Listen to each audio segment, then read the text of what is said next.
flossing with that drop. KCP in the middle, bounce, Larry. Throw that baby down. Oh my goodness. What hard? Are you kidding? With some anger. Kyrie get out of that double team with the hip fake. What a move by Hakeem Olajuwon. Levine, he goes right. Oh! Does anybody know how to post videos? Welcome back in to the Drop Step Podcast, episode 49. I want to say thanks to the fine folks at Spotify, Apple Podcasts, and Shaq Food Radio. Whole team, Brandon Leak. We got the B-Dog, Brandon Harper. We got Houston, and we got Book the Hook as we talk NBA and Atlanta Hawks basketball this episode. Where should the Hawks be right now with Game 66 on the horizon? We'll get to that. Lloyd Pierce. Is he getting a fair shake, or is he the guy who is not the right man for the job? We'll get to that. Steve Koonin says the NBA should start at a different time. We'll see if that makes sense and if we all agree or disagree. And we'll start off with LeBron James. Who should he be worried about? The way he looked over the weekend, it looks like the Lakers, when they need to turn it on, they can turn it on.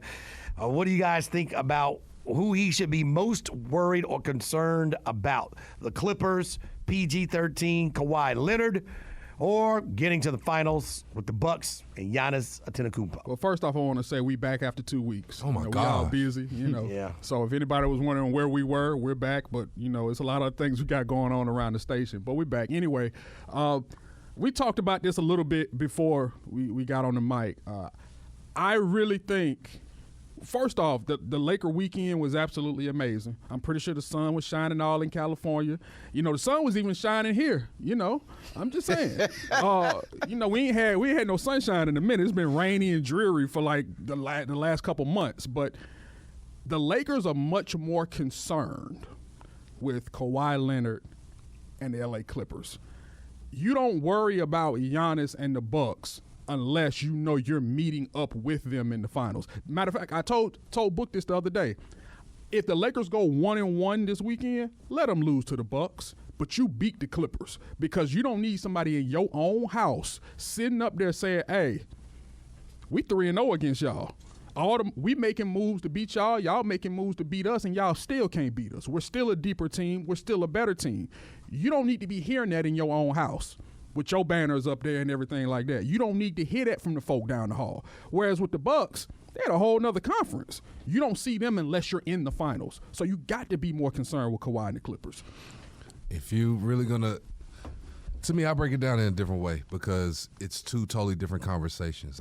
If I'm worried about the Clippers, it's because yes, that's the hometown. That's the rivalry right there in the same building and all that. Kawhi Leonard is coming for the crown, not only for the crown of LA, but he's trying to come for LeBron's crown as far as in the league. But then you've got this guy. So I get that, and so yeah, finals wise, I'm worried about the Clippers because they will be the main thing that will stop us from getting to our goals. But I also look at the other side of it where as far as LeBron and what he's thinking about, legacy, that MVP trophy means something to him, I believe. Like, if it didn't mean as much to him, then I don't think he would be going back and forth or whatever with he's a competitor. Giannis. What's that? He's a competitor. Okay, but he's a competitor at all times, but you don't hear him going back and forth or doing things that might slight the next man over unless it's two people, Giannis and Kawhi. So, to me, I'm saying he has both of them in his eyes on each conference, but for two totally different reasons. And I think that his level of priority is actually probably equal for both, but for, like I said, two totally different reasons. Hey, man, if he worried about Giannis right now, he's going to get ran over by that Clipper train. Like, he better keep his eyes on the opponent that he has to see. It don't matter how the playoffs shake out. I don't see a scenario where I can kind of see a scenario where the Nuggets mess some stuff up, but that's far few in between. But the Clippers and the Lakers will see each other in the finals. but taking care of the Clipper train or the Clipper portion of it actually helps you to take care of the Giannis and the MVP discussion as well. Not necessarily, because that'll be. I mean, they'll have voted on MVP by then before playoffs get started. Probably vote on MVP now. But that's it. You say like I'm gonna worry more about them. No, well, still I'm not gonna worry about them till the playoffs. We still got the regular season to finish up. I only got to play them one more time, and I know that game could actually get me the more votes that I need for that MVP. It might be a side trophy, but I do want that trophy. But we're speaking as though LeBron really cares as much about this fifth MVP trophy as you say he does. I don't think he does. I think he does. He's already come out and said the ghost. That ghost has been there the whole time. Just because he did not say he wasn't admitting that earlier on in his career, he has in his later years that is a thing for him. So in order to actually pass that GOAT that everybody's talking about, MJ, there's certain things on the checklist that he's knocking off. More assists, more points. Hello, let's tie in MVPs because I'm more than likely not going to beat him in MVPs, but that's something else to check off the list. He's trying to leave MJ with one thing only. You were undefeated in the finals, but everything else I could come and say I smoked you in. I think that's what that is part of the legacy for LeBron. And who's to say he can't do both at the same time? I can still look over here at Kawhi and say, okay, yeah, I see you, young bull. You coming? I got you too. And I can defeat both of y'all at the same time for this season. Now it is just for this season because I don't see LeBron being necessarily in the top of the MVP conversations moving forward. Next year? What shows you that? No, I'm saying he'll be up there, but his chances. Okay, no, let's just say numbers wise, his chances of winning an MVP year in the next 2-3 years are lesser than if he go ahead and get it now. I heard that 2-3 years ago. It still reigns the same. He ain't won one. But so your probability says that you have less of a chance each year that goes by as you're coming closer to retirement. But I want to get it now. But if I have a LeBron James that is consistently every year for I don't know how long in the top 3 in NBA voting, a LeBron James fall off ain't like a somebody else fall off. I'm not saying it is. So my thing is, even for me right now, as a Laker fan, him getting the MVP is nice, cool, whatever. But you didn't come here for that. You came here to win a title. You came here to win multiple if you can. Laker fans don't care enough about you winning the MVP. If you win the MVP, cool. If you don't, cool. You still have an agenda and a goal at hand. And there are a couple of teams that you got to get through in order to accomplish that goal. And if you can't, imagine if he wins the MVP, but he don't win the title with this team. That's exactly what he doesn't want, because he would be considered, in his own mind, a failure. Because he's there to, first of all, he needs to hurry up and get up off of 3 titles so he can get to 4. Right. That way he's just not with the folks that have 3. He's right up there where Shaq and right up there where Tim Duncan are, and he kind of gets out of that just 3 title range if everybody's ring counting. But yeah, if he wins MVP and the Lakers don't get to the finals, my goodness, or they don't win the finals, I don't think he's going to care all that much about winning MVP this year. I think he wants to be finals MVP. There you go. That means much more to him. If I'm the Lakers, I almost hope that he doesn't win the MVP and takes that fuel into the playoffs. I'm with it. Honestly, because the MVP it's not, I don't think that was a goal of his coming into this season necessarily. Just like you said, it would be nice. Cool. If you get it, you get it. But I think he has his sights set on something else, which has brought him into the MVP race. I think it kind of just goes hand in hand. And naturally, for the longest time, ever since he stepped foot in the league, the way that he plays the game and approaches the game, it just allows him to be in the MVP conversation anyway. Just the way that the style, he's a pass-first guy, the way he sets everybody up, the way that he makes everybody better, the way that he's done his entire career, it just naturally sets him up to be in the conversation every year anyway. Yeah, he's one of those guys. He could be the MVP. That being said, I don't think he's the MVP. I think Giannis is the MVP.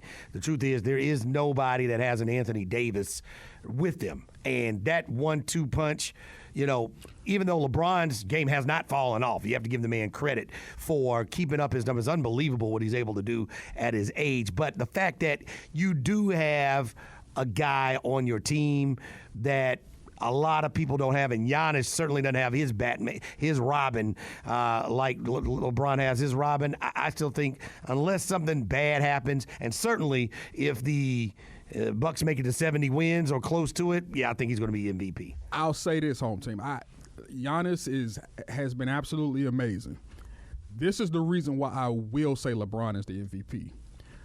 The Lakers are 20-0, I believe, when LeBron leads that team in scoring. When LeBron goes to the bench, the Lakers are in the negative, even with Anthony Davis on the floor. Why? Because you still have to create for Anthony Davis. As great as he is and as dominant as he is, who's the creator on the floor for that team when LeBron goes to the bench? Anthony Davis is cool. We say play through Anthony, and I get it.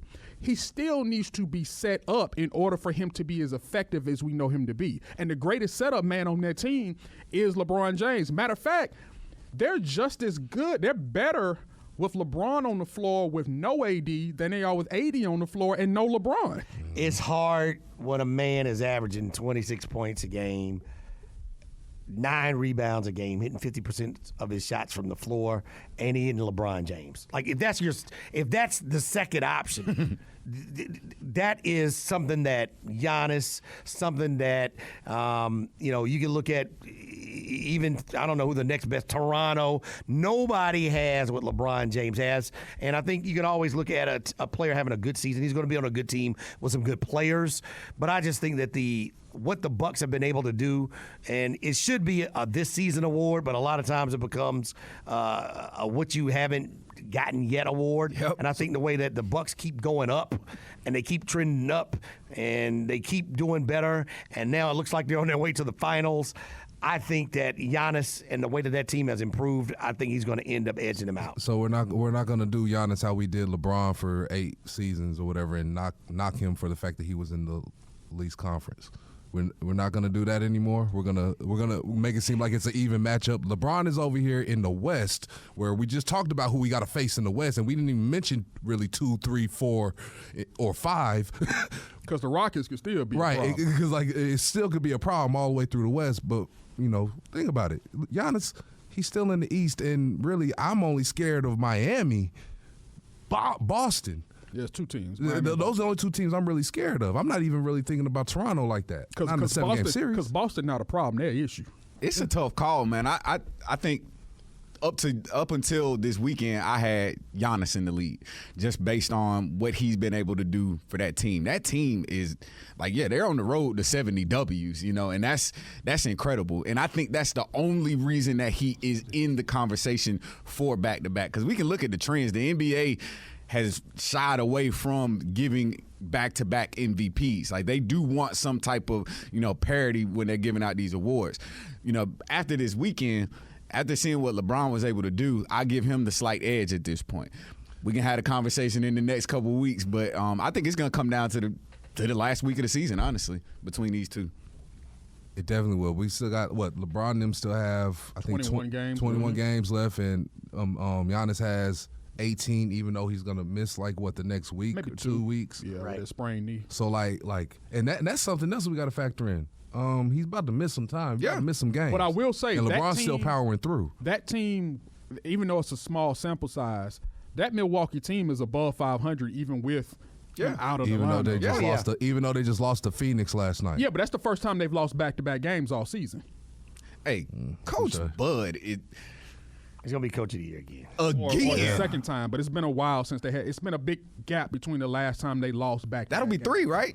That would be 3. One with the Hawks. He already has one with the Bucks. He's doing a fantastic job. Yeah. They have, 68 wins. Oh, we growing the beard out. Let me tell you who the unsung hero for that team is. And I saw him firsthand last year when he was in a Laker uniform. Brook Lopez. Yeah. I think last year or year before, he set the record for he had 181 threes, which was one of the records for a big man. Yeah. His ability to be on the floor and to spread the floor the way that he does, along with Giannis, along with Middleton, man, that's something serious. Can you name me any? And we'll jump off the top. Can you name me any player that Coach Bud has ever had under him that he has not gotten more from? more. Like whatever you're expected to give me, I'm going to get more. Even down to Giannis Antetokounmpo, he got more out of him. Yeah, I think that's the sign of a good coach. Even when he was here, coach. I think he got the most out of Taurean Prince and Dennis Schroeder, and now in Milwaukee, he's getting everything he can out of Middleton and maximizing Brook Lopez, and certainly Giannis has continued to go. He made Paul Millsap an All-Star, didn't he? Millsap an All-Star. Look, home team said that, but inside he's swinging. He's swinging it there. I'm trying to let that go.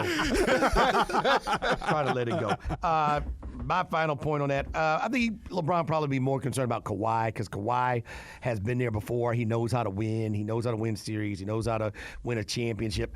The one thing, Giannis, he might have that hunger, but he still hasn't done it yet. So I think he has to be more concerned, because I think there is going to be a showdown between the Clippers and the Lakers, and we're going to find out, which team has the better star and which team had the better offseason acquisitions. And that could be more, and that could get better ratings than the NBA Finals. Could be.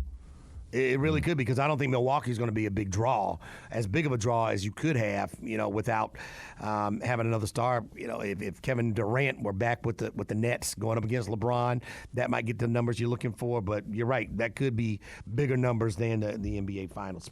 Hey, y'all, we got plenty of ways for y'all to check us out, so make sure that you go subscribe on either Apple Podcasts, Spotify, Podbean, or even Shaq Fu Radio, which plays our podcast every Wednesday and Saturday night. You can also catch us on YouTube channels for the Drop Step Podcast, 680 The Fan, and Atlanta Sports Set. And last but not least, make sure you check out the Drop Step on IG, Twitter, and Facebook. Speaking of that, Steve Koonin wants the NBA Finals to start later and everything to start later. He thinks the NBA should stop trying to compete with football, stop starting the season while the football season is underway, and just move it back a couple of months and move the championship back a couple of months, which will still not interfere with football. I think that makes sense. I think when you talk about maximizing the eyes, because the eyes that watch your product really aren't all in until college football is done anyway, which is early part of December. And then NFL football is still, you have teams making the push for the playoffs. You're not getting folks in the buildings and folks watching your product until after Christmas Day. Why not start the season a couple of months later? I applaud Steve Koonin. I really do. I think this makes a lot of sense. And I know that the NBA has probably touched on this a little bit in the past, but for him to bring this up again to them and then possibly consider this, I really think perfect. Because get out of the NFL's way if you can. Maximize your opportunity to get all the ratings that you possibly can at the beginning of the season. If you kick this off, or tip this off, shall I say, in December, maybe the week before Christmas, or a week or 2 weeks before Christmas, it's the back end of the NFL season. They're getting ready for the playoffs. You start your season right around the time where people want to watch anyway, around Christmas. Everybody opening their gifts. Okay, when the Lakers come on? Hey, when Zion coming on? When are these teams coming on that I can sit down and watch? And then on the back end, you're starting the finals in August. What else do you have to compete with? Baseball? All right. You want to talk about the ultimate background noise. Baseball is background noise. All right. Unless you go into a game, and even if you're at the game, man, give me my hot dog, give me my peanuts, give me my Coke. I'm finna walk around this stadium. I'm finna holler at a few folks, and I may catch a couple of innings, and then guess what? I'm getting out that stadium to beat the traffic. Wow, that sounds like you've done that a few times at SunTrust Park, huh? Or Truist Park. If you look up getting out of the game early, if you look up in the dictionary, it's my big old face right next to it. I'm beating traffic. If I ain't doing nothing else, I'm beating traffic. I agree, though. I like the fact that pushing it to August, you're out of the way of football basically completely, because the only thing left really is the final playoff push and the Super Bowl. You're not going to affect those numbers from the NFL either way it goes. So you push it back to Christmas, or like what BJ, one of the producers from the radio stations here, said, Black Friday. Yeah. So you get your football on Thanksgiving, you get those games, and then Black Friday, which ain't nobody going to work anyways, you get to load up on opening games for the NBA. I thought that was great. And then on the back end, on the summer, you only got baseball to compete with, and their all-star break is already passed, and they're not even hitting their stride coming into the hunt for October. Mm-hmm. So I think it's perfect, because you can compete with baseball if you're talking. There's no competition with baseball. Right. I'm sorry, no. It's none, because it's either okay. am I going to watch baseball, which is still in the middle of its season, or I can watch the NBA Finals? I can watch a big time. It's really a no-brainer. Yeah. I really love this idea, and I think this idea gets done. Simply for the fact, if nothing else pushes this forward, it's going to mean more money for more advertisers and more revenue for the NBA. So I think this gets done, and I don't know how soon it gets done, but this would be the year to get it done. Because we're looking at the 2020 Olympics. So if we can get a later start on the season, then that means you're playing top-tier players in the Olympics. Then you get a rest after the Olympics, and then you don't have to pick up regular season NBA until December. I don't know that it gets done this season, but that'll probably be a future thing. It would fit very well with that mold. But again, I think it gets done at some point anyway, just because it's going to create more money. And a lot of those advertisers that are NBA and NFL advertisers, they would like the idea of them being separate, because then that means my money ain't overlapping. If that makes sense. At that point, I'm not advertising in two sports that are going on at the same time. Now I've got it more spread out. So I think this gets done without a doubt. Plus, we see all these players playing during the summer anyways, a lot of times. So it's not like it's really affecting them whether they have the season pushed back or not. And I think it was Jay Rose said it earlier. Like, you pay me $25 million. Okay, I'm playing. Yeah. So then I don't think they're gonna complain about the fact of it being shifted at all. No, I don't. I just see this working out perfectly. I'm interested from a player perspective how they would see it, because I want to hear what they got to say. I think that they would like it just because it gives them that much more exposure. They have the whole stage to themselves the entire time, and they have July. Well, really, June.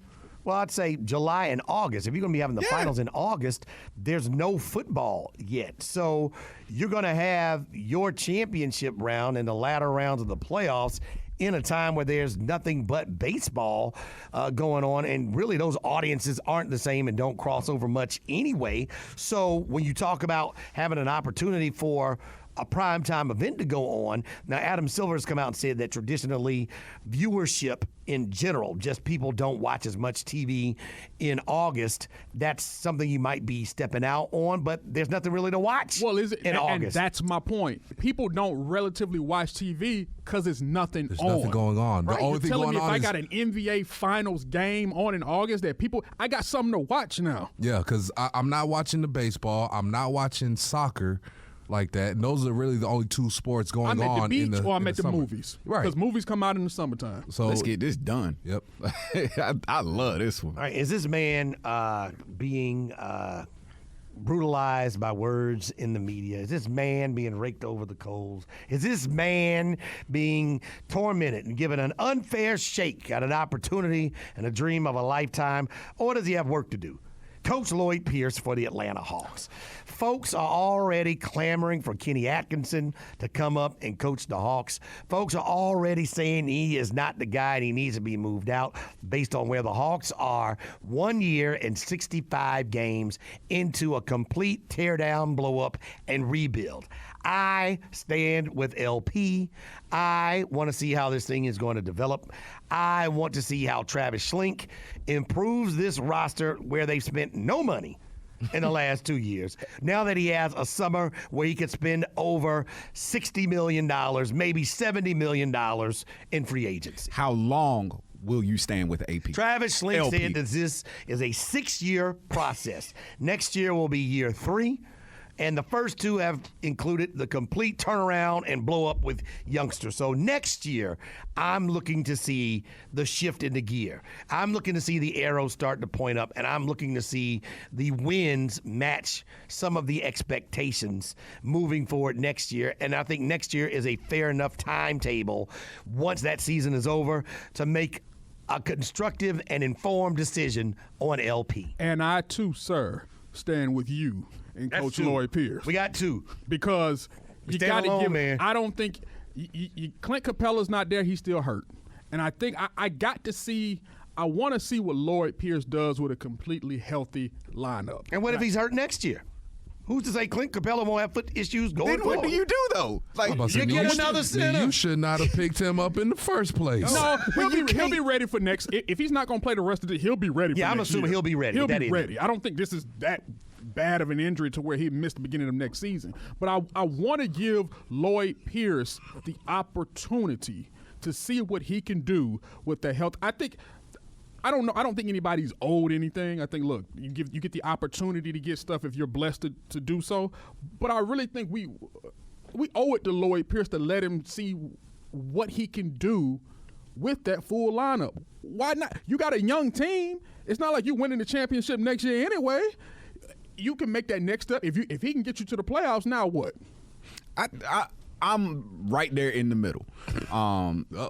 Because it's Starting been to trail off on that support. It's been an unfair. You know, we talked about this a couple weeks ago. It's damn near impossible to grade him on what's been going on. You know, since he's been here, he's had Trae Young's rookie year, John Collins getting suspended. Like, it's been something almost every single year. But when do you stop saying it's been something every single year? You know, eventually you do have to slap a grade on it. You know, and I'm right there in the middle. I think he comes back at the beginning of next year. I think the beginning of next year will be very telling on how long he's around. If they get off to a bad start next year, I give you to the All-Star break. But I look at it like this. You know, we went into this season again. Hey, this is a young squad. You know, we don't intend to be good. We don't intend to do this, and we don't intend to do that. But as the season goes on, people's opinions change rapidly. And I'm wondering, like, wait. Keep that same energy. I know it's a long season, and I understand that it's frustrating. But realize that you also have to keep the same. You remember what you said. And what you said is actually what's transpiring out here on this court. It's going to be a long, tough season. Are we going to have spurts where they look really good and you can look to the future of what they're going to be? Absolutely. Are you going to have a lot of valleys where it's kind of like, is this a real basketball team that we put on this NBA floor? Yes, you're going to have a lot of that. Let me let y'all into a secret. This is not going to be as long of a rebuild as is being broadcasted. I agree. This is not going to be a 6-year build. I'm Because with you you. want to know why? Because they contracts ain't 6 years. These players contract, like, so you're not going to let these guys get to the end of their contract, walk out the door. Right. Some of these young boys will be packaged together. That's right. And moved. That's right. Which changes the timeline. Well, my thing is, are we seeing what we're supposed to be seeing? And my question is, well, twofold. Are we seeing development and improvement? Yes. And I Yes. say we are. Trae Young could end up getting votes or might be most improved player. I don't know. Kevin Huerter, he was a 10-point player. Now he's a 12-point player. He's improved. DeAndre Hunter, he looks a little bit better than he did when he first started. Cam Reddish Looks a lot better. The guy he was at the start of the season, he's not the guy at the end of the season. John Collins, now a legit 2010 guy. We've seen improvement, which is one of the fortes of the coach. We're not seeing the win-loss column show that, but we're seeing improvement. And so what I want to know is why we don't give the same leeway that we give the players to the coach. That's to say, Cam Reddish looks lost out there. He's young. He can't shoot. What do we say? Give him time. Trae Young, he turns the ball over too much, can't guard anybody. What do we say? Give him time. Let's let this thing breathe. How come that doesn't apply to the coach who's got these players and worse on the bench? Because the coach is already a grown man, and even though he has not been a head coach before, you expect him to come with a little bit more, I guess, fortitude and prudence and reverence that he should be able to handle all of this. Now, I think that Lloyd Pierce has handled this extremely well to this point because, like I said, it's been something every turn of the way that you can't really judge him. But that keep that same energy, I can't stand that phrase because energy changes all the time.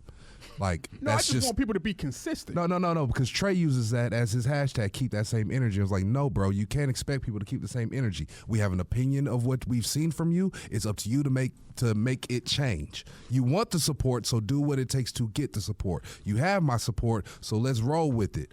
But you only got so much time, and your contract says that as well. Right. And I agree. But if you're coming into a situation knowing what it's about, and then get upset when what you already know transpires, that's when I have an issue with it. What I didn't know, what's going to happen. What I didn't know is that y'all couldn't give me effort every night. I didn't know that y'all couldn't do that. All right, so yeah, I've seen progression in points. Okay, yeah, Cam Reddish, you've gotten better in points. You know, we're doing all right, but we're still losing to teams like Orlando. We're still losing to teams like Phoenix at times. We're losing to people that we shouldn't be. And we claim to be in on certain games. But who's to say we shouldn't be? That, and see, that's where I get a little bit upset. I think our expectations are a little bit out of whack. If the Hawks didn't have 19 wins and they lost out or missed out on missing the playoffs, would this season be a failure? I would say no. So we're not going to the playoffs. So it's not a failure. So the question is, are we all frustrated about some of these defensive lapses? We have to be. That being said, that's what happens to young teams, and this is an extremely young team when you look at who are getting the minutes and who are supposed to be winning the games. I see another young boy over in New Orleans who came in halfway through the season, and he's pretty hype, and I see effort every play. I just want to see he's that. Also one of the phenoms. I don't but care. Is that because of his coach? Phenomenal. That comes from his mentality, and him and Cam Reddish were on the same team at Duke, so they came from the same pedigree of Coach K. Yeah, but they're not the same player. They don't have to be the same player. You could give me You could give me effort. Is what I'm saying. Are we saying that Cam doesn't give effort? Huh? Are we saying that Cam doesn't give effort? I'm not saying Cam specifically. He was just an example for that. But as far as like, okay, he comes from a same type of mentality as a Zion as far as what you got coached in college, even if it was for 1 year. As a team, though, y'all take nights off. I don't get it. It's like you mentally check out.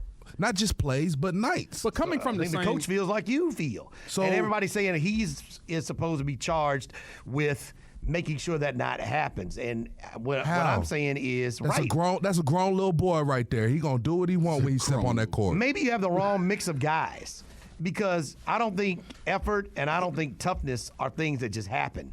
You either give effort or you are tough, or you go acquire effort and you acquire tough. I don't think, Coach, and I think one of the worst things you could do to a team with 19 wins, that's the worst three-point shooting team in the league, that leads the league in turnovers, is scream and yell at them every time they have bad stretches in games. I don't think that's good coaching. My fear is what I've seen before. By the time this team matures, expectations will change, and then people will be screaming for a new coach who has a different Hawks team, and then we'll bring in a new coach, and LP won't get the shot to see this thing come all the way through to fruition. They'll Tony Dungy him. They'll do a Tony Dungy. When he was in Tampa? Yeah. You know, and I think, I'm sorry, but I think that is the writing on the wall for Coach Pierce. I hate for that to be the case, because I really do like the guy. I think he'll get another opportunity somewhere maybe, especially if he does keep these guys progressing. It'll show that he does know how to develop players. But I don't think at the end of it all, where we want to be as far as in that conversation, I don't think they're going to allow him to finish and see it all the way through. You know what I want to hear then, and I know I won't hear it? I want to hear somebody come out and say, you know what, this ain't on Coach Pierce. This on us. Players. A player needs to do that. Yes. And not just a player. I want to hear from Trey. I want to hear from one of these young guys that we hold in such high regard, because you know why? I want to hear from your mouth that this ain't on Coach Pierce. He's not to blame. This is our fault that we are in this situation, and it's going to take us on that floor. He can draw up a play, but if we don't execute it the right way, if we're not in the right spot, that's on us. I don't think we have. But you do realize.